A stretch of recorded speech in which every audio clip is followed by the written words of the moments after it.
রাসূল পাক সাল্লাল্লাহু আলাইহি সাল্লামের উপরে নবুয়ত, এই নবুয়ত যে এসেছিল, নবুয়ত পেয়েছেন, সেটা বিশ্বাস করতে হবে। আর নবুয়তের কথা কেন আসে? রাসূল করিম সাল্লাল্লাহু আলাইহি সাল্লামের পরে 30 থেকে 33 জন নবুয়তের দাবি করবে। কাদিয়ানী থেকে শুরু করে এরকম 30 থেকে 33 জন পর্যন্ত নবুয়তের দাবিদার হবে। এই জন্য নবুয়ত যে রসুলকে দিয়েছিলেন সেটা বিশ্বাস রাখতে হবে।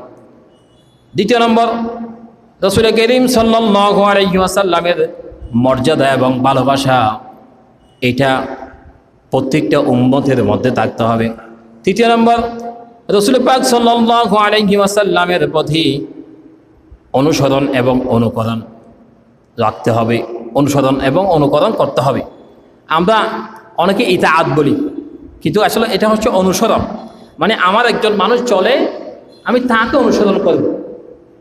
একজন সিনিয়র মানুষ, তার কাছে কিছু আদর্শ আছে, ভালো মানুষ, তা আমি তাকে অনুসরণ করে করে চললে, বা একটা ভালো রাস্তা আছে, সে রাস্তা দিয়ে আমি প্রত্যেক দিন গেলে রাস্তাটা তো ক্লিয়ার আছে।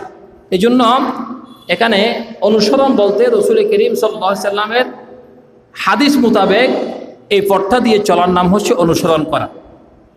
আমাদের কি রাসূল করিম সাল্লাল্লাহু আলাইহি সাল্লামের অনুসরণ, আল্লাহর হুকুম মোতাবেক জিন্দাগিটাকে, হায়াতটাকে শেষ করার জন্য আল্লাহ তৌফিক দান করেন, বলেন আমিন।